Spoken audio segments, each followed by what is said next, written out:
जागतिक घटना तज्ञ आणि जागतिक कायद्याचा अभ्यास त्यांनी केलेला आहे. ते आमचे मित्र कमांड नीर देसाई आपल्या पुढे थोडक्यात मांडतील.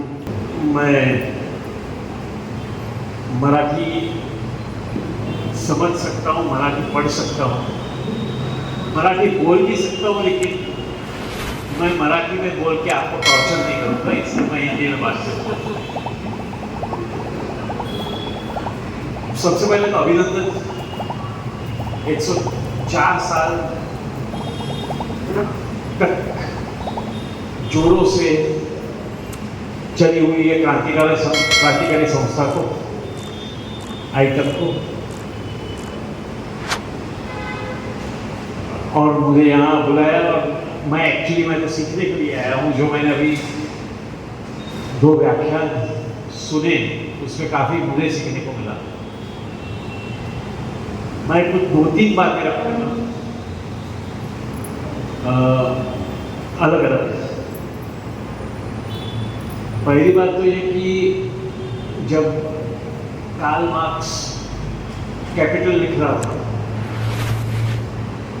जब वो कैपिटल लिख रहे थे तभी उनका फोकस मैन्युफैक्चरिंग कैपिटल में था. उनका फोकस नहीं थी दास कैपिटल में. बाकी भी थी, ऐसा नहीं कि नहीं था, लेकिन जो ज़्यादा करके उनके जो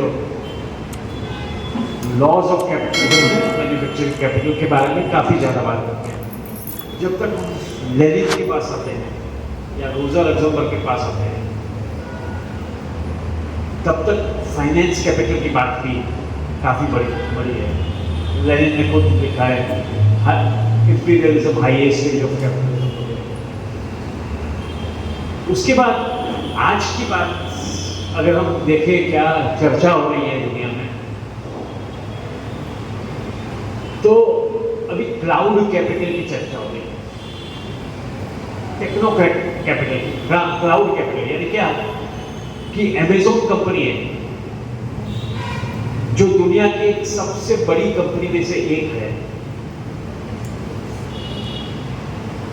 कई लोग आप खुद नहीं तो आपके बच्चे उसमें से अमेज़न में से मंगाते होंगे कुछ ना कुछ चीज़ें. अमेज़न से ये मंगा, पहले किताबों से चालू हुआ था, लेकिन अभी किताब बाजू में बात रहेगी, बाकी सब चीज़ें वहाँ से मंगाते हैं. अमेज़न तो इतनी बड़ी कंपनी है, वो खुद कुछ मैन्युफैक्चर करती नहीं है. उसका मैन्युफैक्चरिंग जीरो है.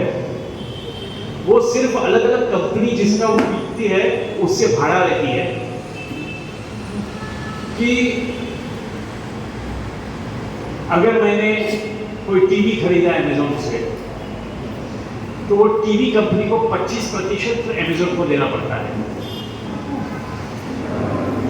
तो सिर्फ भाड़े के हिसाब से ये सब दुनिया की एक सबसे बड़ी कंपनियों में से एक हुई है. जैसे कि गूगल भी देखो, अभी फेसबुक, गूगल, अमेज़न सब एक साथ आ रहे हैं, लेकिन ये सब बड़ी बड़ी जो कंपनियां हैं वो खुद कुछ मैन्युफैक्चर नहीं करती है. ये क्लाउड में होती है. हमें यानी जिसे बोलते हैं ना क्लाउड में होता है, क्लाउड में. तो अभी जो काफ़ी चर्चाएं हो रही है, फाइनेंस कैपिटल तो है ही, लेकिन साथ साथ में क्लाउड कैपिटल की काफ़ी चर्चा हो रही है. तो उस पर भी हमें थोड़ा ध्यान देना चाहिए. ये एक बात है. दूसरी बात है, हम देख रहे हैं आजकल पैलेस्टाइन में क्या हो रहा है. उसकी बातें हुई, उसका रेजोल्यूशन भी पढ़ा गया, काफ़ी स्ट्रॉन्ग रेजोल्यूशन पढ़ा गया. लेकिन हमें 2 चीज़ें ध्यान में रखनी चाहिए. एक तो ये कि पैलेस्टीन में जो हो रहा है, पिछले 6 अक्टूबर या 7 अक्टूबर से जो चालू हुआ, तो आज तक on an average her 10 minute में एक पैलेस्टाइनी बच्चा इजरायली की गोलीबारी से मर रहा है. हर 10 मिनट ऑन एन एवरेज.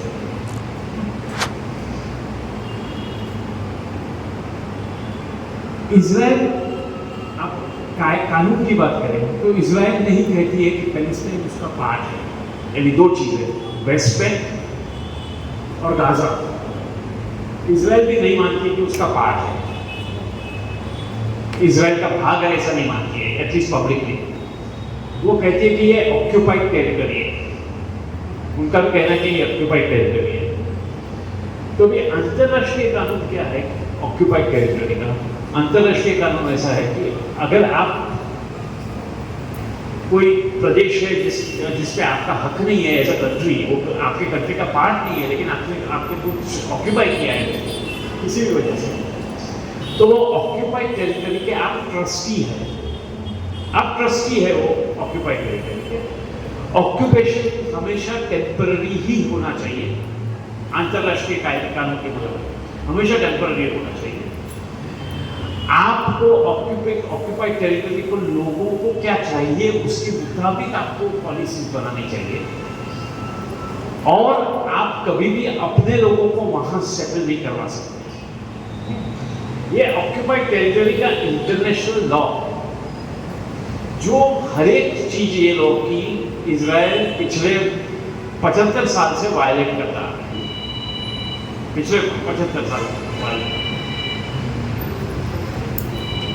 और कई यूनाइटेड नेशंस के रेजोल्यूशन हुए, कई ये हुआ है वो हुआ है, लेकिन उसकी कोई असर नहीं होती, क्योंकि अमेरिका और यूरोप उसको पूरा बैकिंग दे रहे हैं इजराइल को। तो एक तो ये वॉर चल रही है, वो कहाँ तक चलेगी किसी को पता नहीं है, लेकिन उसका रेजिस्टेंस हो रहा है, और खुशी की बात यह है कि उसका रेजिस्टेंस पूरी दुनिया में हो रहा है। आप देखो अमेरिका में 9 अक्टूबर में 60 एकेडमिक इंस्टीट्यूशंस के बच्चे अपना क्लास छोड़ के बॉयकॉट किया in support of Palestinians. New York city में Jews, American Jews support Palestine के सपोर्ट में पूरा रेलवे स्टेशन उन्होंने रोक दिया,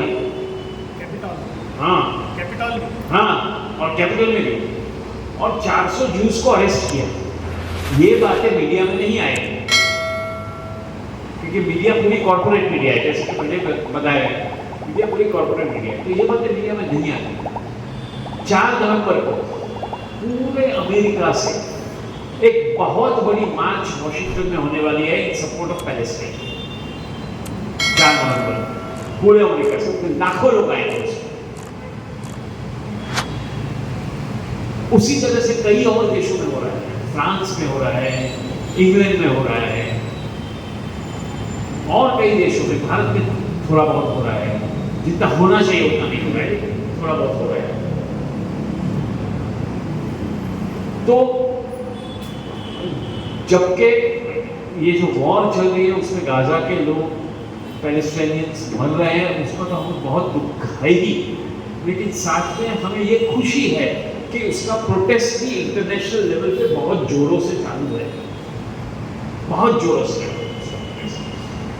क्योंकि times of India, Indian express, शायद लोकसत्ता में भी ये बातें नहीं आती, इसलिए हमें पता नहीं चलता है। लेकिन हम अगर हम यूट्यूब पे जाए, यूट्यूब के चैनल देखें या अल जजीरा देखें या ऐसे कुछ चैनल्स देखें, तो उसमें पता चलता है आपको कि कितना प्रोटेस्ट हो रहा है पूरे देश में, पूरी दुनिया में। तो ये कुछ बात है।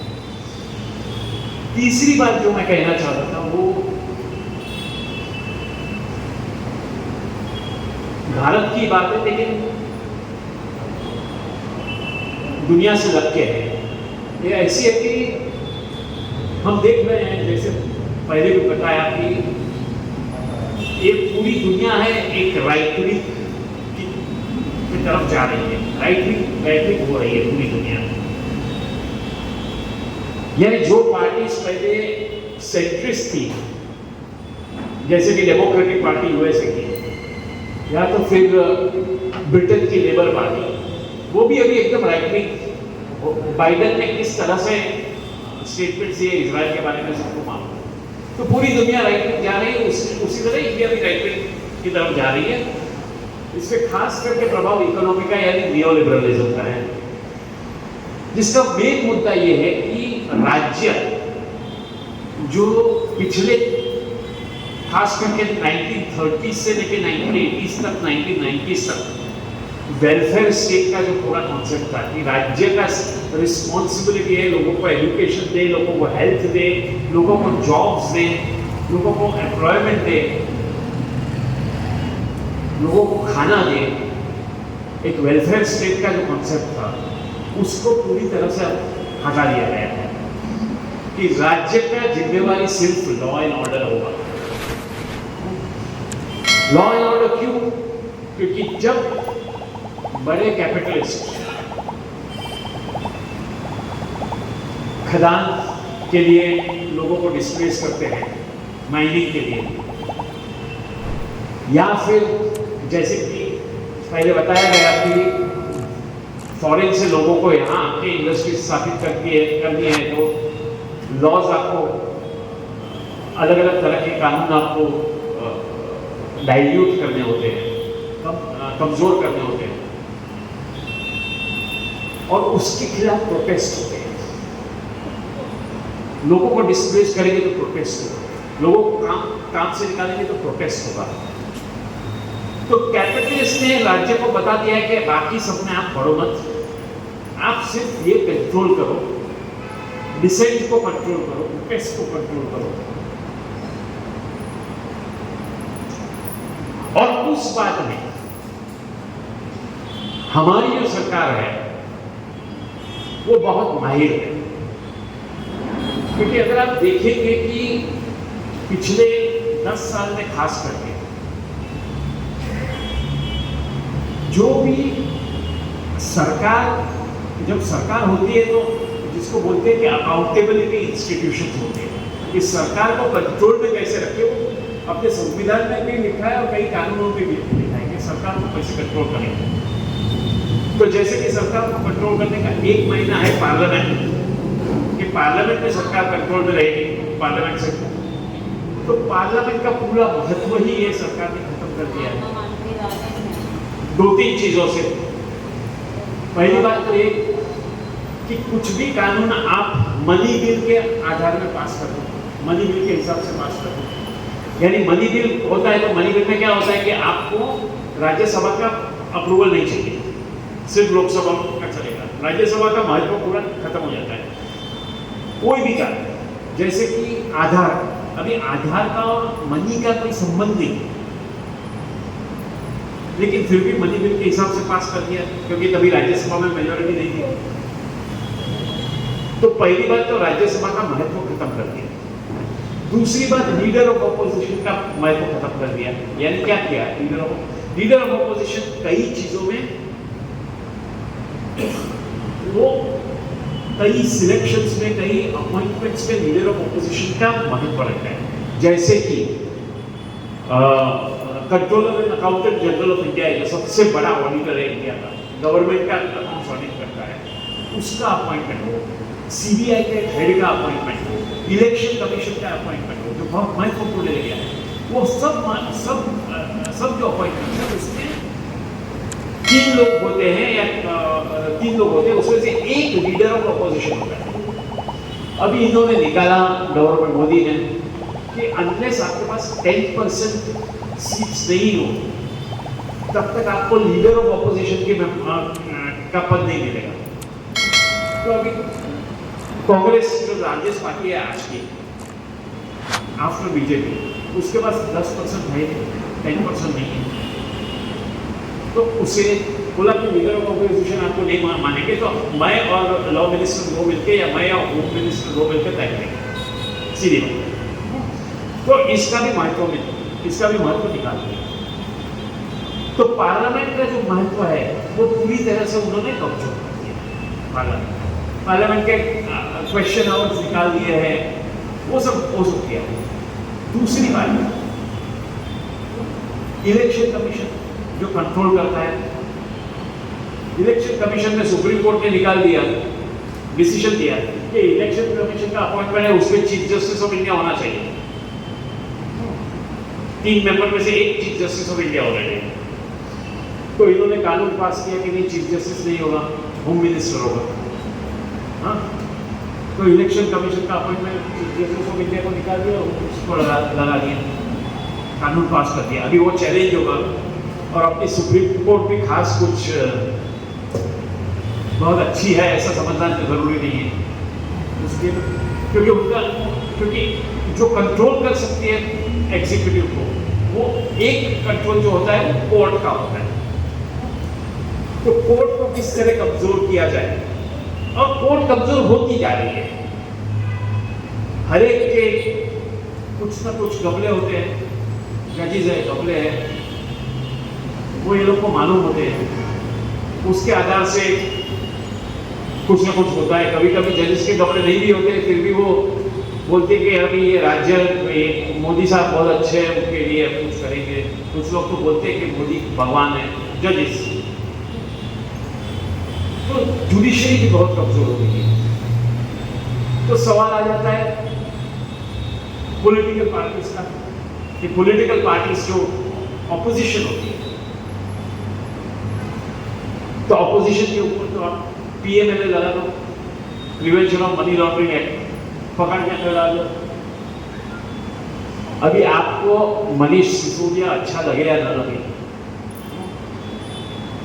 उसको पीएमएलए में पकड़ने की कोई जरूरत नहीं, और सुप्रीम कोर्ट को उसकी बेल रिजेक्ट करने की कोई जरूरत नहीं।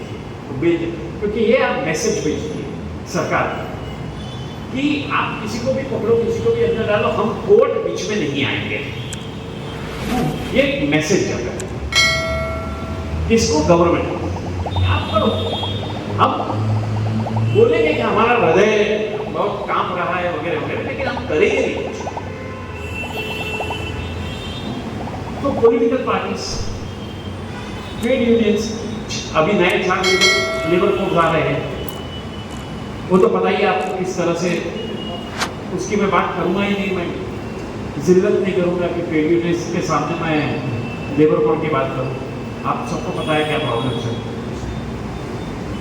फार्मर्स को लाने की कोशिश की, तो ये सरकार जो है उसे पता है कि हम गैर कानूनी काम कानून से कैसे कर सकते हैं, कानून का इस्तेमाल करके हम गैर कानूनी काम कैसे कर सकते हैं। एक सरकार ने उसके मास्टर निकाली है, चाहे वो यूएपीए हो। आप अगर मुसलमान हो और कुछ आवाज किया तो आपको जिहादी बोल के अंदर डाल देंगे। आप अगर मुसलमान नहीं आए और कुछ आवाज किया तो आपको अर्बन नक्सल बोल के अंदर डाल देंगे। तो किस तरह से यूएपीए का उपयोग करना, किस तरह से पीएमएलए का उपयोग करना, किस तरह से अलग अलग कानून का उपयोग करना, ऐसे कई कानून हैं जिसका उपयोग करके लोगों को दबा के रखना, डिसेंट को दबा के रखना, इलेक्ट्रॉनिक मीडिया को दबा के, मीडिया को तो खरीद लिया है। तो ये जो सब पूरा है आज देश में, इसके खिलाफ पहले जो आवाज सबसे ज्यादा उठती थी, मैं जब ग्रो अप हो रहा था, बहुत छोटा था, तभी पहली बार मैंने रेलवे स्ट्राइक की बात सुनी, फिर टेक्सटाइल स्ट्राइक 80s में, उसके बाद भी कई स्ट्राइक से। आप लेबर कोर्ट में जाइए, लेबर कोर्ट में मैं जब स्टार्ट किया प्रैक्टिस, तभी हमारे केस स्ट्राइक के होते थे, चार्टर ऑफ डिमांड्स के होते थे। अभी क्या है? Individual termination. या तो मैनेजमेंट आती है कि भाई उनको 50 मीटर तक डेमोन्स्ट्रेट मत करने दो, बस ये दो टाइप के केस। तो वर्किंग क्लास का जो, और जो उन्होंने बताया कि रेनबो कोएलिशन का बहुत जरूरी, क्योंकि वर्किंग क्लास का ये भी सवाल आ जाता है आजकल चेंज इन टेक्नोलॉजी की, वर्किंग क्लास क्या? कौन वर्किंग क्लास?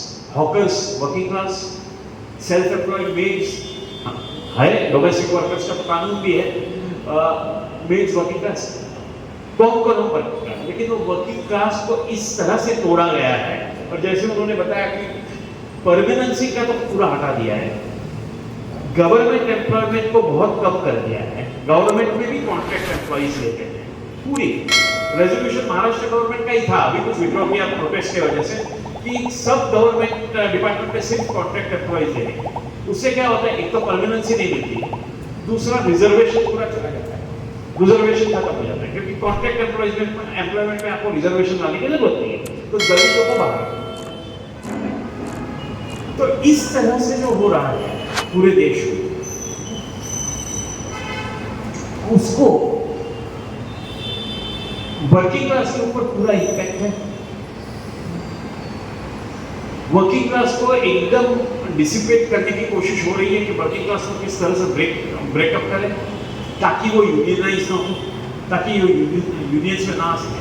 तो हमारे सामने एक बहुत बड़ी और लंबी लड़ाई है। मैं हमेशा मानता हूं कि लड़ाई में जीत हमारी ही होगी, लेकिन कभी होगी हो तो किसी को पता नहीं। लेकिन क्योंकि हम इस हौसले से काम करें कि जीत हमारी होगी तो ही हम काम कर सकेंगे। अगर हम मानते हैं कि जीत ही नहीं होगी तो हम काम ही नहीं कर सकेंगे। तो इसलिए यह हौसला रखना जरूरी है कि जीत हमारी ही होगी, और वो जीत के लिए वर्किंग क्लास के साथ काम करना, वर्किंग क्लास के अलग अलग जो पहलू हैं उनके साथ काम करना, चाहे वो मैन्युफैक्चरिंग वर्किंग क्लास हो, गिग वर्कर्स हो, या फार्मर्स हो, दलित, ट्राइबल्स, अलग अलग पहलू है उनके साथ काम करना बहुत जरूरी है। तो मेरे ख्याल से मैं इतना ही कहूँगा कि चाहे आज लगता हो कि सिचुएशन खराब है, लेकिन आप देखो कई देशों में सिचुएशन बदल रही है। जैसे कि ब्राजील में पहले एकदम कंजर्वेटिव गवर्नमेंट थी, अभी रेडिकल गवर्नमेंट आई। पोलैंड में परसों ही डे बिफोर यस्टरडे इलेक्शंस हुए, जहां एकदम कंजर्वेटिव राइट विंग गवर्नमेंट थी, उसको उठा के फेंक दिया वो पोलैंड की जनता ने, और एक डेमोक्रेटिक लिबरल गवर्नमेंट को इलेक्शन में जिताया। तो इस तरह से दुनिया में भी बहुत